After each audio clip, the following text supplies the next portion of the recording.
Okay.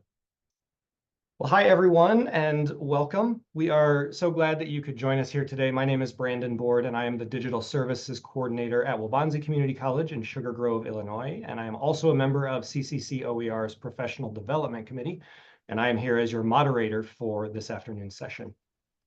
This webinar is being brought to you by CCC OER, the Community College Consortium for Open Educational Resources, and specifically the CCC OER Professional Development Committee.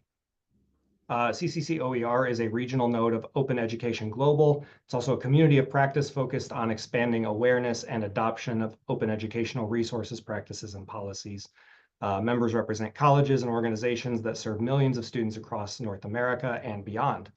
We support the open education movement through professional development, community building, and by sharing emerging trends and best practices. And one of the ways that we do that is through monthly webinars. Typically, we hold these on Wednesdays, though we do occasionally shift the schedule to accommodate things like holidays, conferences, speaker schedules. Obviously, today is not a Wednesday, so this is one of those months that we have shifted the schedule a bit. But you can always stay in the loop on what's going on with our upcoming webinars by joining the CCC OER listserv. The listserv is a great place to stay informed about upcoming events, connect with other educators and advocates, and even find opportunities for collaboration. I've heard stories of members who have met there and gone on to co-author grants or launch new OER projects together. So if you haven't joined yet, we would love to see you in that space. We'll also be sharing a brief feedback survey at the end of our webinar. This feedback really helps us on the committee as we kind of try to think about what sorts of sessions we should be planning in the future. So we'd really appreciate you taking a moment to fill that out, ideally after the session is done today. We will have some time for Q&A at the end of our session, so feel free to use the chat feature for any comments or questions that you have. I'll do my best to keep an eye on things there and then bring them to our speaker there at the end. And so with that, I am excited to introduce today's speaker. Dr. Judith Sebesta is the founder and principal at Sebesta Education Consulting, LLC, assisting higher education institutions, organizations, and agencies with innovation and transformation to support student success. Judith has spent over 25 years in higher ed as a faculty member, academic administrator, policymaker, analyst, researcher, and consultant. Judith is also a former member of the board of directors for the 2023-24 Open Education Conference and a past president of the Executive Council for the Community College Consortium for OER. Judith currently serves as the project manager for the Technical Assistance Program for the statewide California ZTC Acceleration Grants. Additionally, she manages projects in AI and transfer legislation implementation for the Foothill de Anza Community College District in California. Prior to consulting, she was founding vice president ISKME Labs /OER Commons and executive director of the Digital Higher Education Consortium of Texas. She also served in a variety of roles at the Texas Higher Education Coordinating Board, including as project director for Open Educational Resources, director of innovation, and program director for distance education, and was the founding executive director for the Institute for Competency-Based Education. Before shifting her career focus to the broader landscape of policy and practice in open education, innovation, and digital education, Judith enjoyed a 15-year career as a university professor and administrator. So with that, I hope you will join me in welcoming Dr. Judith Sebesta. Brandon, thank you so much for that lovely introduction, and I really appreciate you moderating this session for us today. So go ahead into the next slide. Well, particularly because our webinar today is focused on accessibility, I wanted to assure you that I've done my best to make the slides that I'll be showing you as accessible as possible by using a slide template that's been vetted as accessible, by using accessible formatting, things like numbered lists instead of bullets when order is important. I've included alt text for all the images here, including the one you see on this slide. And I've used the really effective AI-powered tool, the Arizona State University Image Accessibility Creator, to generate the alt text for the images that you'll see. But I also edited them for accuracy. And we'll be sharing the slides with you in a non-PDF format, as well as PDF. I believe that CCCOER will put a PDF on their website too, so that you can download it and more easily customize the appearance on your own device as needed, because this presentation is licensed CC BY unless otherwise noted. Next slide. So our agenda for today is to take a look at an incredibly long, complex regulation that came out recently on accessibility requirements. I'm going to give an overview of that regulation. I'll talk a little bit about compliance. I'll give just a little bit of information in case you happen to be at a private institution. I think most of you are likely at public as a community college, but in case you're at a private institution, I'll give a bit of information that applies to you.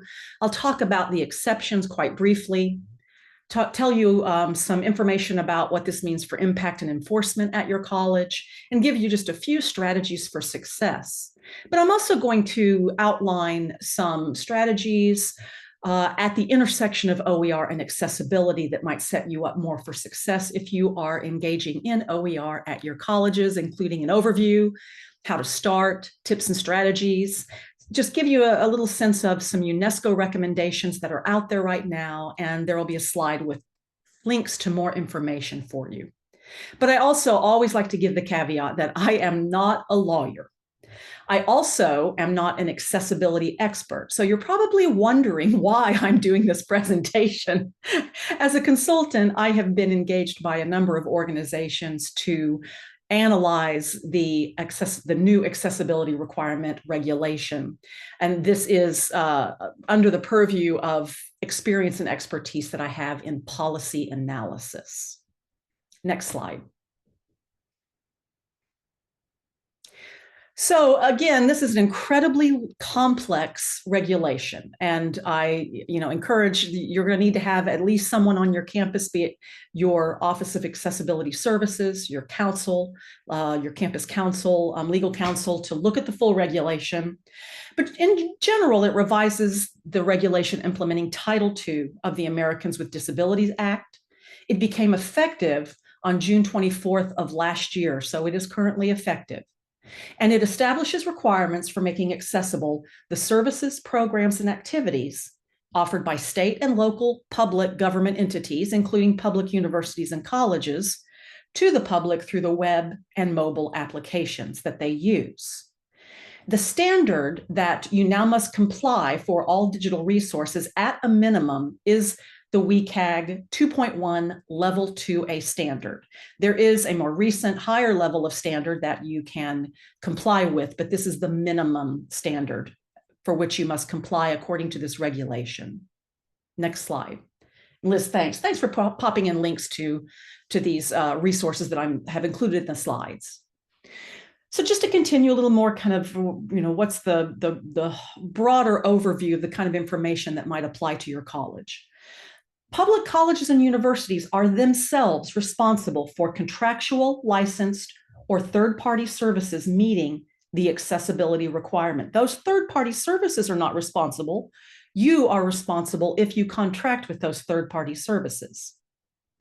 Also, with one limited special case, password-protected content is not covered as an exception under this rule.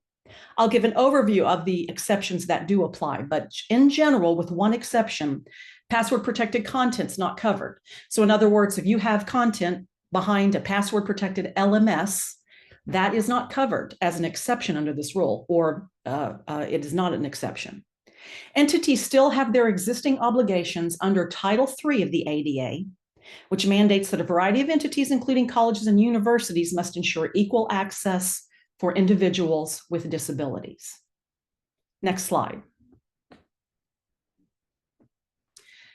So the compliance deadlines, they're soon. For most institutions, the deadline for compliance is April 24th, 2026. So 2 months from just a couple of weeks, 2 years from just a couple of weeks from now. And these are entities with populations that are greater than 50,000.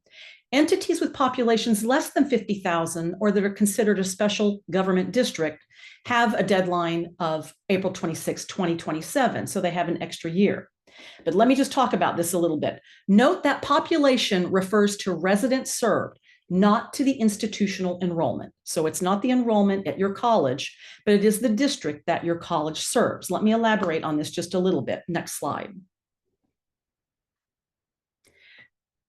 A community college would count the number of people in the district that supports that institution.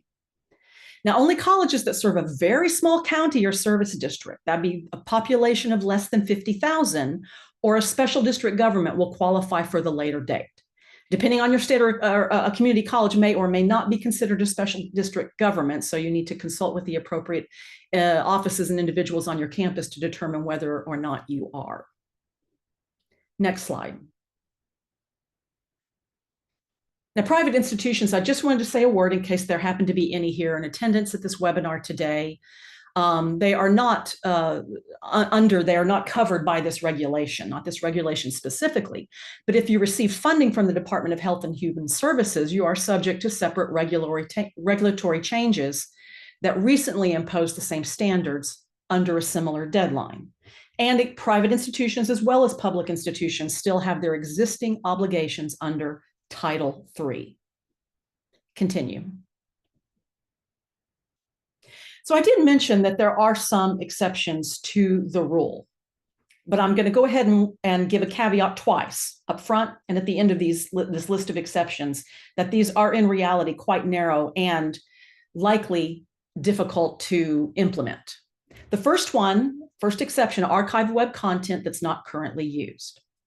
But let me pause for a moment and mention that this must meet 4 conditions, and not just one of the 4 conditions or 2 of the 4, but all 4 of the conditions. And let me outline these briefly for you. The content was created before the date the state or local government must comply with this rule, or reproduces paper documents or contents of other physical media that were created before the government must comply with this rule.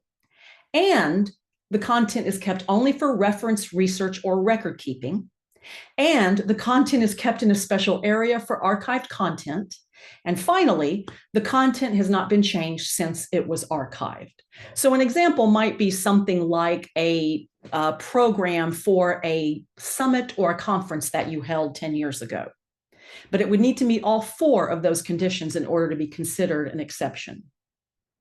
The second exception are pre-existing conventional electronic documents. In other words, word processing, presentation, PDF, or spreadsheet files, unless those documents are currently used to apply for, gain access to, or participate in the college's services, programs, or activities. The third exception, content posted to an institution's website or mobile app by third parties, unless those parties have a contract, license, or arrangement to post to institutional websites. So, for example, an exception may be social media posts that are not originated from or controlled by the college, but some individual that has posted to your social media might constitute an exception to the rule. Next slide to finish this very high-level overview of what are actually some very complex exceptions within this rule. Number 4, individualized documents that are password protected.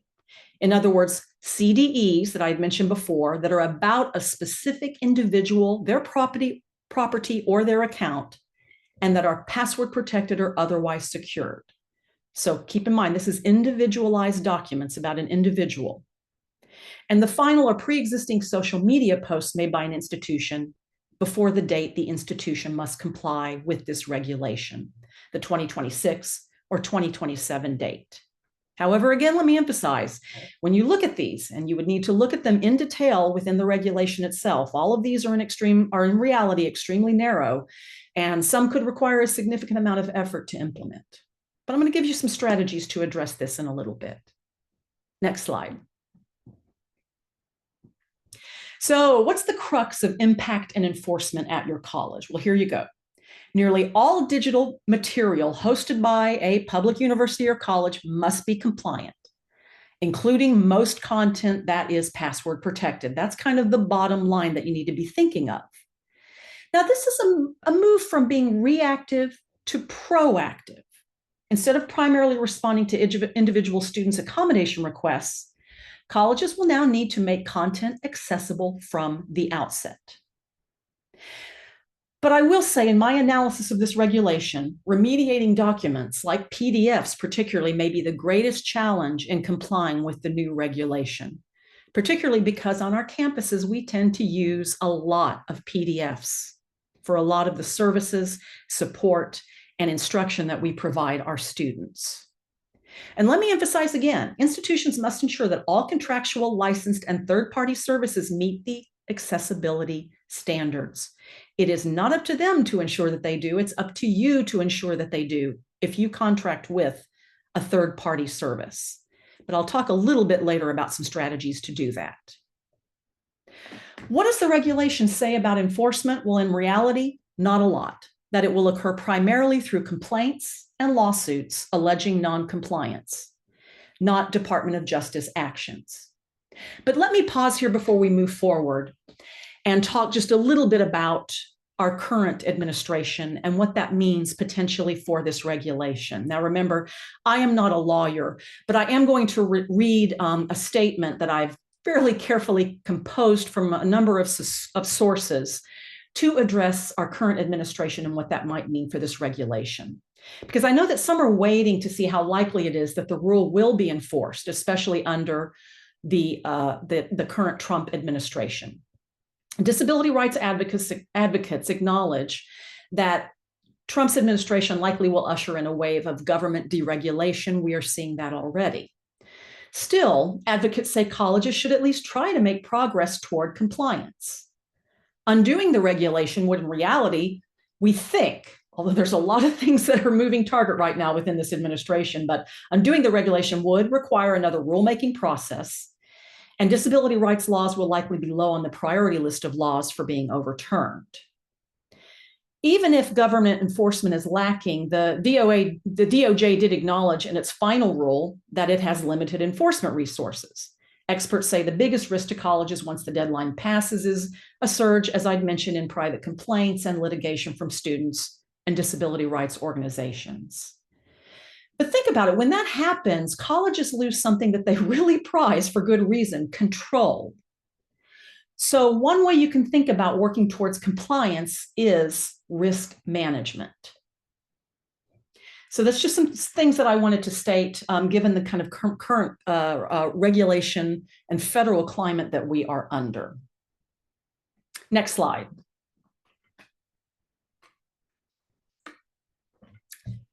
So this might seem overwhelming, and I promise if you looked at the approximately 180-page regulation itself, it truly would be. But I hope that I've given you just kind of in a nutshell, down and dirty, here's kind of some of the practical and pragmatic things you need to be thinking about right now.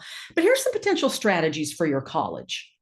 You want to be thinking about remediation of existing content, obviously, and developing content that meets the technical standard of the WCAG 2.1 minimum requirement right out of the gate. I would argue that you should identify priority areas, look at the most frequently visited sites starting out, and the ones that are likely to draw the most diverse groups of users. Those could be made compliant first. I'm not saying this is the only way to go about it, but these are just some recommendations based on what I am hearing in the field. Think about begin archiving the least visited sites and pages. As I had mentioned, a web page hosting a conference agenda from 2010 might be something that you could just go ahead and archive. Analyze how many users a certain vendor, product, or platform has, the types of users, and whether use is required for essential services like a course that's being taught to set your priorities. Create guidelines and policies to prevent inconsistent approaches to compliance across an institution. Now, I'm not saying that doing these things will make you completely compliant, but they are a place to start. Next slide.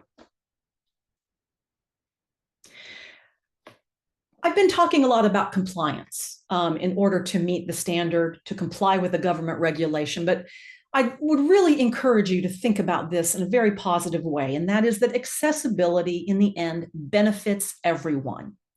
A part of the reason that this regulation came about was disability rights advocates looked at the current legislation before this and said, it is not cutting it because it largely is voluntary.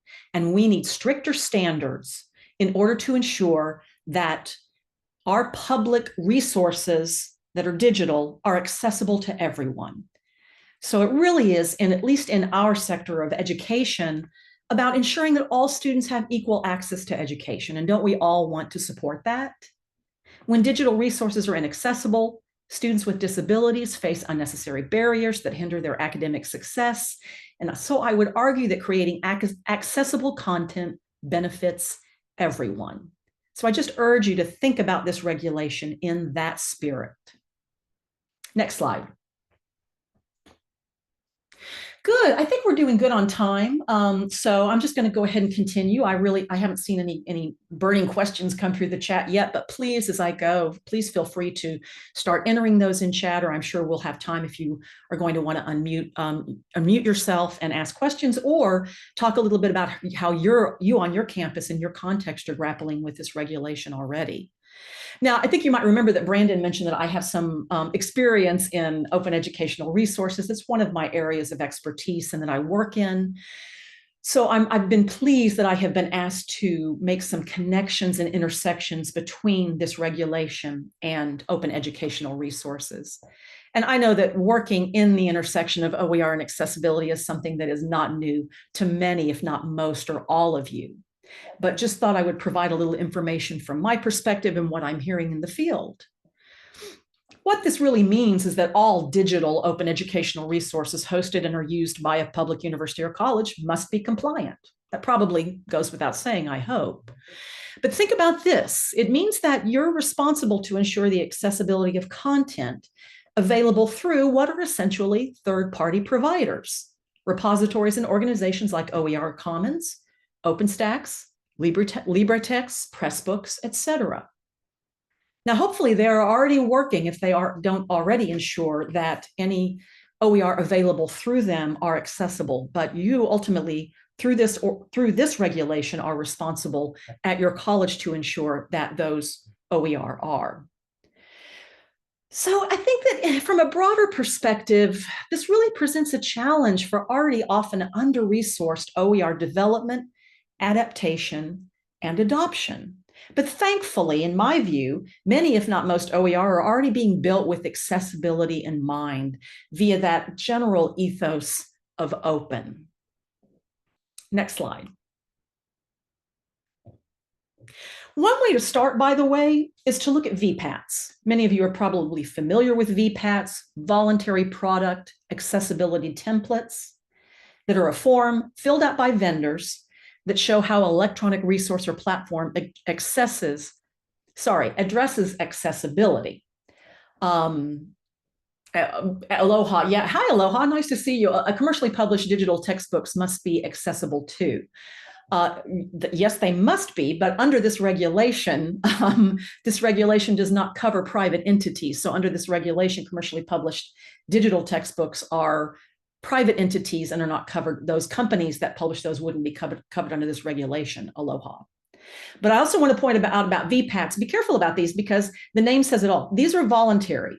Companies do not have to publish VPATs. So they are voluntary. There's no one who is ensuring that they are accurate. So you do have to take them with a little bit of a grain of salt. But if you want to look at them, and they are a good place to start, I think CUNY does provide a repository or a link to where you can go and look at these VPATs. And another resource is also the accessibility conformance reports that are handled by the federal government that you can look at as well. Next slide. So as many of you know, just a way to start here is to have a checklist for yourself for any of the digital resources that you have. And these can include things like looking at headings, looking at the images and ensuring that they have appropriate alt text, text styles and design, the links, the lists, the tables, the media elements that might require captioning. This is not meant to be a comprehensive list, but just in case you were curious, these are the types of things that you should be looking at in order to be WCAG 2.1 level 2A compliant according to this regulation. And I've got a couple of resources here that I put in that can help you with that. The University System of Georgia this is taken from their accessibility rubric, and they include a lot of really great information in that resource. And an organization that I work for fairly extensively, the WICHE Cooperative for Educational Technologies, has some really nice resources on their website, including a do's and don'ts in accessible design that I think you might find helpful. Yeah, and I'm looking in the chat here, Bob, because we're doing good on time, so I'm gonna keep tracking what's going on in chat, so maybe we can I can look at these in real time. Bob, thanks, Bob. Follow up on Aloha's comment. But if a college requires a student to use a commercially published textbook for a particular course, isn't the college responsible for making sure the digital version of that text is compliant? Yes, Bob, you are correct. Now, ideally, the company that is providing that textbook is going to want to help you ensure that you are compliant. I think that surely the companies that you are contracting with and working with are going to want to help ensure that. But you ultimately are the one under this regulation who are responsible for ensuring that it is. So that's a really good, it's a good follow-up, Bob. Thank you. Next slide.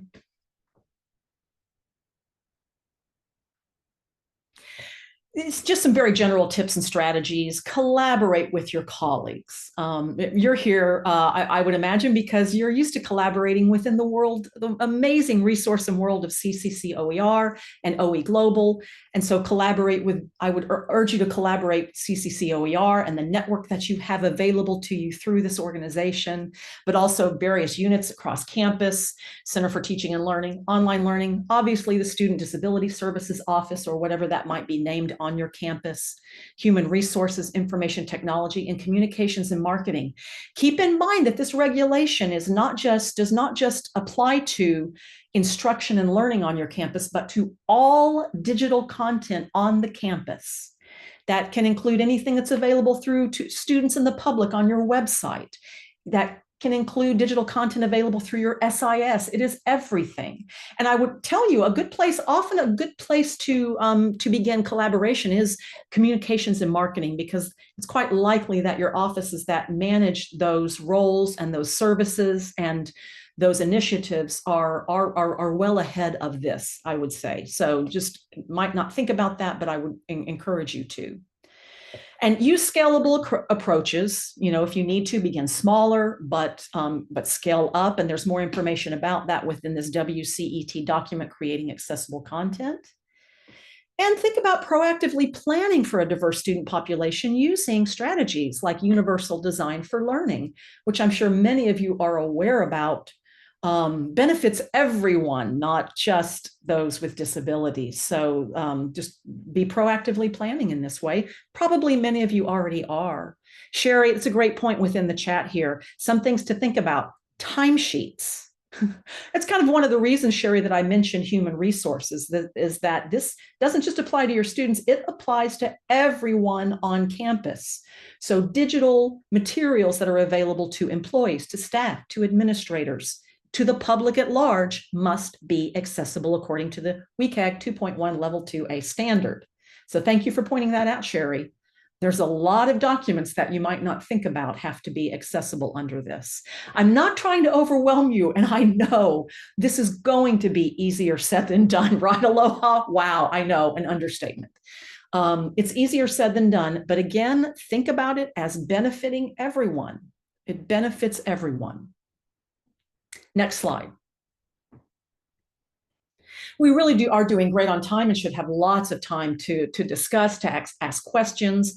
Not sure I'll be able to answer everything, but I did want to point out that UNESCO has been out ahead of thinking about the intersection of open education and accessibility for a number of years now. And they have published a briefing paper on accessible open educational resources, and you can see the link to that here in the slide and in the chat as well. Liz, you're doing a great job for sharing these resources in the chat. Thank you so much. You could read more about them, but in general, they advocate for policy development, creating policies, ensuring the accessibility of OER, the dissemination of guidelines for practitioners on ensuring that OER are as fully accessible as possible, on what constitutes formatting accessible OER. What do you have to think about in doing that? Providing support in locating accessible OER. As you might not be developing, you might be looking for open educational resources, and particularly now in this regulatory climate, wanting to make sure that those that you do locate and use, as well as adapt and remix, are accessible. And they encourage research on barriers and enablers to accessible OER.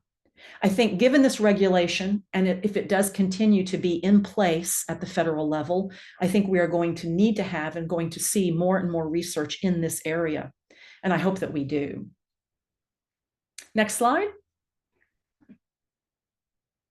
And my last slide are just a kind of a culmination of a number of the resources that I've included within the slides, but it also includes a link to that if you want some really light bedtime reading to put you to sleep, the link to the full regulation. And you really are going to want to have somebody in your campus, obviously, if they have not already, poring over that regulation and making sure that you ensure how every part of it impacts you at your college. I will say that as is common with federal regulation, a lot of what lies within this document is a discussion of how the regulation addressed the extensive public comment that is always required for a federal as well as often for state regulation. So they did open up the draft regulation for public comment, and there was a lot of comment both from disability rights advocates on the one hand. Maybe it's not fair to say on the other, because I think that there are goals that unite both of these. But, if you'll permit me, I'll say kind of on the other were institutions, campuses, colleges, universities, as well as others in the public sector, which include things like state governments, et cetera, who were arguing how onerous this was going to be, especially for resource-strapped institutions, for small rural colleges, et cetera, how onerous this was going to be to comply with this regulation, particularly given the tight timeline for compliance. And there was a lot of advocacy from the public sector that argued that they needed more time. But however, that really it was decided that there was enough time to comply, that if you were a smaller entity, that you did have more time in order to comply. But the reality of that, as I had mentioned, is that at least when it comes to especially to the universities, none of those are going to be small entities, because the population that universities, if they're public, serve are the state population, which is always going to be larger than 50,000, unless I'm missing my guess and we somehow have states that are smaller than 50,000. Pretty sure Rhode Island's bigger than that. That really the smaller entities are going to be limited to your very small likely rural community colleges in the country, and that won't be many. So y'all, I tell you, this has been a lot. But I want to go ahead and just stop and pause and make sure I've caught things within the chat. I have someone who nicely has sent me a direct message saying they've appreciated the presentation, and I really appreciate that. So Brandon, let me turn it over to you. You might have seen something in the chat that I did not. Oh, I think I see a couple of things, but Brandon, I'll let you field that now and field the discussion. Sure. We did have a question from Carrie Ann. Are there any educational or disability exceptions to copyright that allow educators to add captions or alt text to copyrighted materials that are not openly licensed, for example, commercially published materials or YouTube videos? Not that I know of, Carrie Ann, and this is obviously going to be a challenge and barrier until someone, be it say YouTube or someone else, elects to address this. Yeah, Carrie Ann, there are not exceptions within the regulation that I am aware of that. What really is going to be happen is that if you use a YouTube video, YouTube is owned by a private company. So you're the one who's responsible if that material is not fully accessible.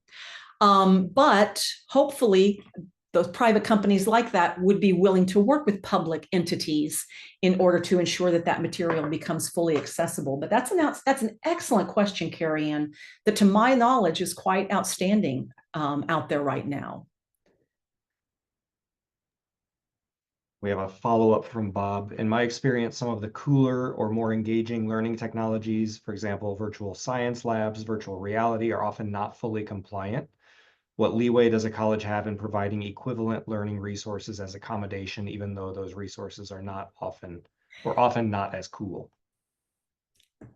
Equivalent, I think, is the key term, Bob. Now, there's some pretty complicated language within the regulation that you probably would want the right person on your campus or you yourself to look at. But it does allow for providing equivalent, but it has got to be fully equivalent. It has got to be fully accessible content and fully equivalent to whatever you might be offering another student, if that makes sense. So there is some leeway, I believe, within the regulation, but but whatever the digital material is that you're providing that is equivalent has to be accessible to the WCAG 2.1 Level 2A standard, if that makes sense.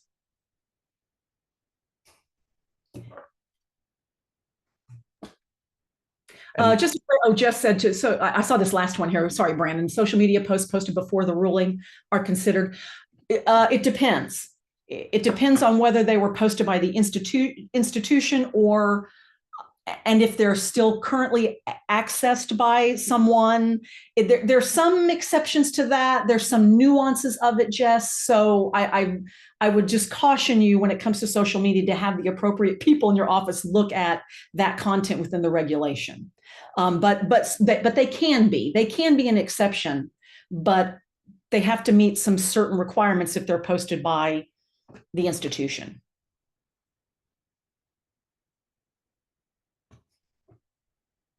Brandon, go ahead. Sorry, I just jumped in on that one. No, you're fine.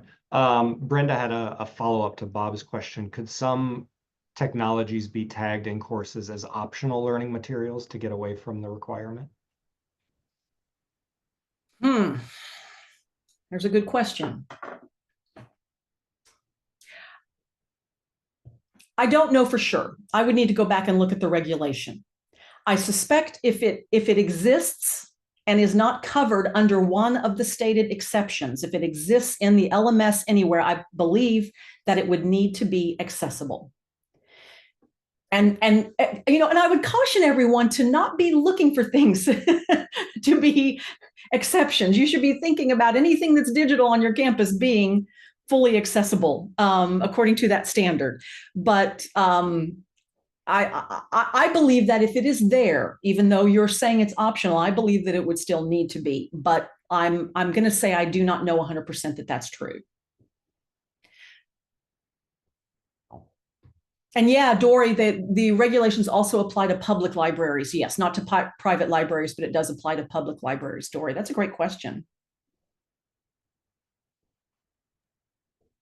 And a question here from Maureen. Oh, no, sorry, I skipped one. Another question from another Judith. Any idea how OER textbooks compare to commercial textbooks like Cengage in regards to compliance? I'd like to be able to suggest to faculty that OER is better in that regard. Judith, great name. I do not know. I do not have knowledge of that. I'm wondering if any of the, the great minds here, we've got 80 folks here in this webinar, if anybody else has any knowledge of that, if there's been any research done, et cetera, regarding this, but I do not know myself. Jess says, believes that Gale Cengage provides a VPAT. Most of them do provide VPATs, but keep in mind, again, those are voluntary. But I think that it's a good place to start. Aloha, great point. At least OER are easy to fix if there are problems. That's a great point, Aloha. It's one of the affordances of OER, isn't it? Now, admittedly, that takes some work. And I think that, time-strapped faculty and others would hope that they could look to commercial publishers if they are using them to ensure the accessibility. But they can't necessarily. And I did see here that there was a good question and point by Seth. Is the institution responsible or the instructor? The institution is. But it's up to the institution to ensure that instructors are ensuring accessibility. But it's the institution that's going to get dinged if that will get sued, or that a complaint will be lodged against,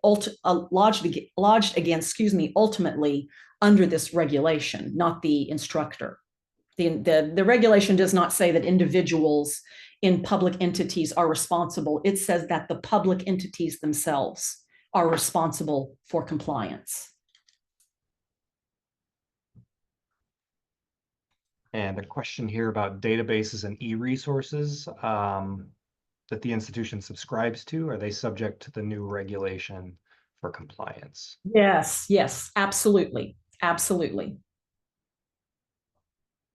And again, it's not the private entity or company that provides those databases and e-resources that are responsible for compliance. It's the institution that utilizes those databases and e-resources. Think of all the database reports the college shares via Tableau, et cetera, right, Bob? It's extensive.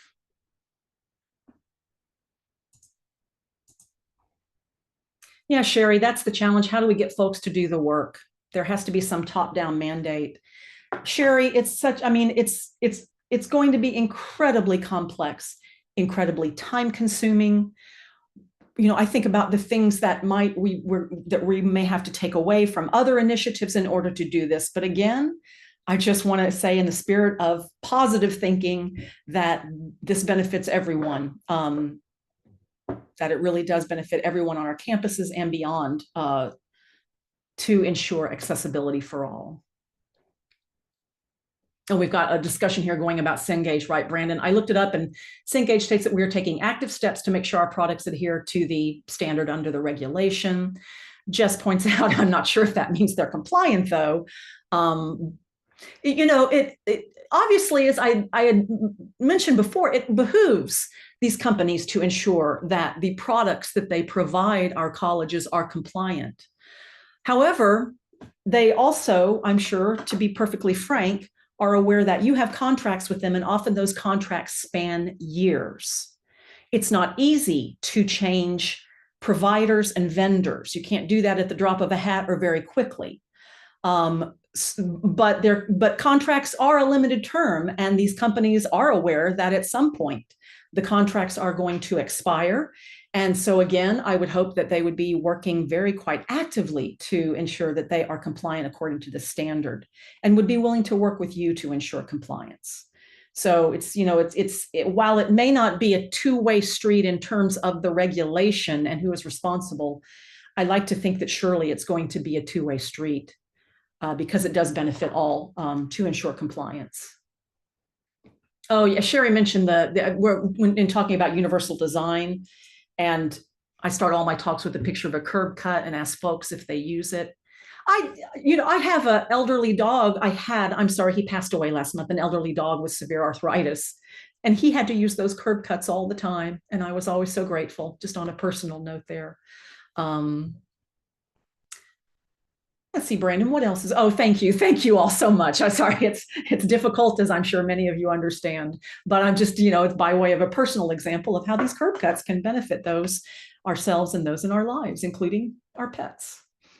I think we're caught up on the chat. If anybody wants to, you know, turn their camera on or unmute and make a comment or have a question, we'd be happy to have that as well, or feel free to continue with the chats. And please feel free, share, you know, maybe share any of the strategies that you at your institution have addressing this. We're nearly a year out from this being implemented. And I know folks have been scrambling to figure out their own strategies for addressing this. So I'm sure everyone would love to hear what you are doing, or other anxieties that you have around it, other thoughts. Bob, I'm thinking of all the Ellucian and PeopleSoft applications we use, right? Yeah.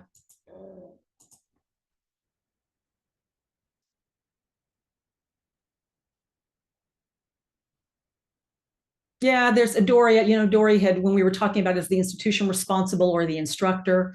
The institution may get sued, not the individual, but the institution will probably penalize the employee. That's possible. Some employees say it's not in their contract. To do the work, Sherry, is that what you're referring to there? That it's not in their contract to do the work of ensuring accessibility? And that's quite possible.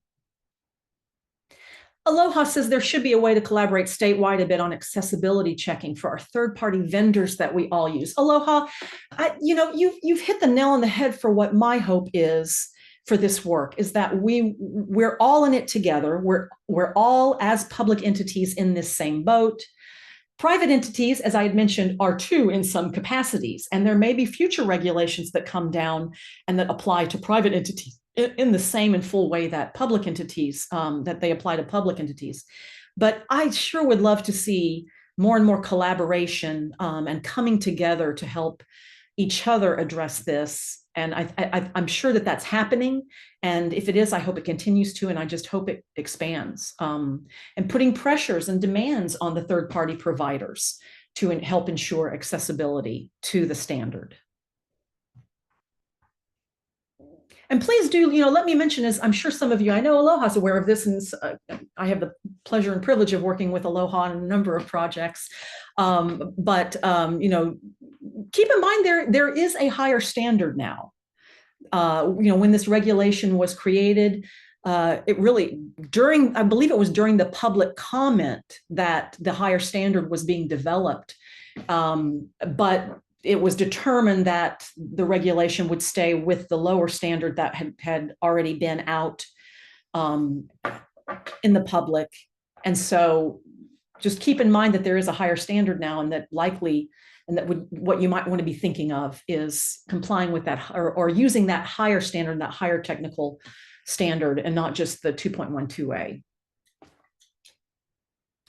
Carrie Ann, one of the interactive OER tools that has a history of having accessibility issues, it's H5P. I believe due to the user not being able to choose the captioning language. Have any OER authors in this chat found alternative interactive assignment types? What a nice question, Carrie Ann. And I have not worked extensively with H5P myself, just in a very limited way. So I myself do not have the knowledge to answer that great question. But does anybody else have any strategies for ensuring that H5P, at least in terms of captioning, that you can use that effectively?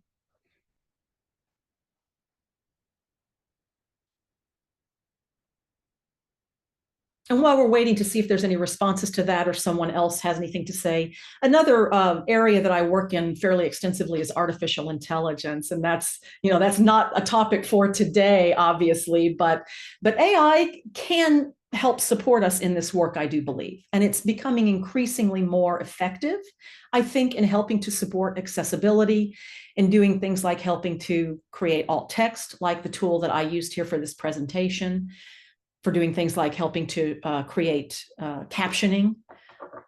As with most AI tools right now, you do have to be careful about editing, about checking for accuracy, but these platforms and tools can often be a good place to start. Dory says, I think H5P was purchased by Brightspace D2L, so there could be changes coming. I wasn't aware of that, Dory. Thank you. And oh, good. I'm glad that we've got some sharing of some resources here too that might help with this question. Please feel free to share any others that you might have, but I am hoping that the ones that I've shared within the slides and that Liz has been so good to put in the chat might give you some places to start, or expand your knowledge, if you already have some, of ways to strategize and address this regulation and accessibility in general.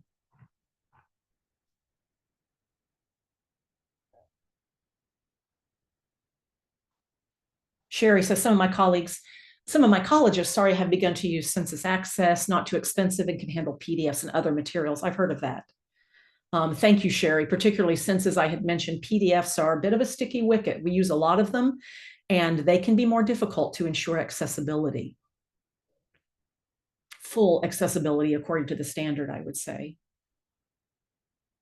I kind of wonder if there's not, let me back up and say one thing that I think we saw during the pandemic was a need for more and more instructional designers to help shift materials that were not online and not digital during the pandemic. And I wonder if we might see that happening here, that we have a need for more and more accessibility experts to assist our public entities with ensuring accessibility.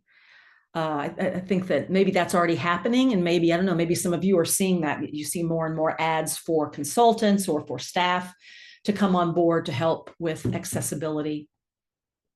I think that could probably benefit everyone, I would say. But again, it's not easy. I hope that I have not seemed insensitive and sounded like I thought that this was not going to be an incredibly complex endeavor on your campuses, if it's not already.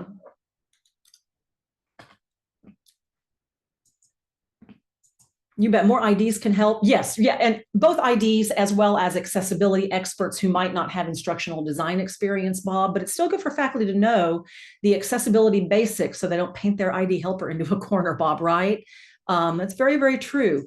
You know, what I like to say, and I'm glad you gave me an opportunity to say this and say it quite firmly and metaphorically loudly. Accessibility is everybody's responsibility. More so now, perhaps, but it needs to be the responsibility of every single person working on our campuses. Every single person from top to the bottom and across. Oh, good. And I see we've got Adobe Acrobat has an accessibility wizard tool that helps with creating accessible PDFs. It's not perfect in my experience, Christy, but it does help. It does help. Sherry says, trying to create the habit to develop new materials that are compliant. Oh, yeah, Sherry. I mean, that's what we need to be doing. That's what we need to be doing. But especially when you're, you know, you may be a staff member, you may be an administrator, a faculty member. You gotta get a document created really quickly and get it out there. And it takes time to fully vet and ensure the accessibility of something, to do it well.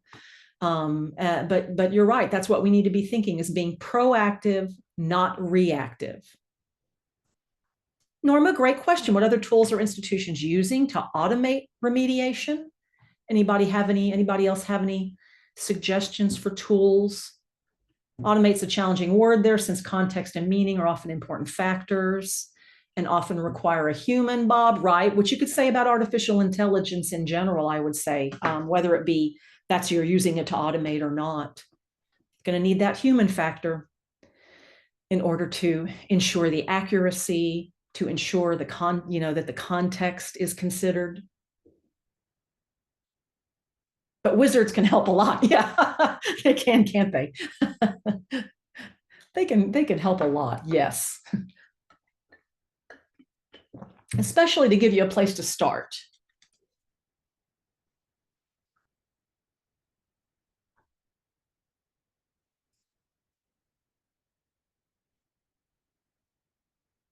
I know we've got there. I know that our CCOER folks, Brandon, have some closing slides. I didn't know if you wanted to shift to those, or Brandon, just Sure. let you decide what.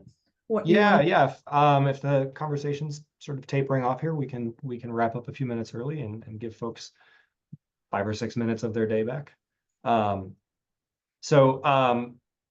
Everyone, I just hope you'll join me in thanking Judith for this really enlightening presentation. You know, this is going to be a big undertaking for a lot of us, but I don't know, I feel more confident about the task in front of us, having sat through this presentation. I don't know how others are feeling, but I appreciate you saying that, Brandon. I hope I haven't I feel better than I did when we started. So yeah, there is a link here to a survey. Like I said, this helps us evaluate how we did and helps us think about what kinds of presentations would be valuable to you all in the future. So I know Liz had put that in the chat. I think she can put it in there again for us, maybe, and we'll send it out as well. So if you could take a minute, it's a very short survey. Take a minute to fill that out. I would appreciate it. We all would. Please join me again in thanking Dr. Judith Sebesta, and we will give you 6 minutes of your day back. Thanks, everyone.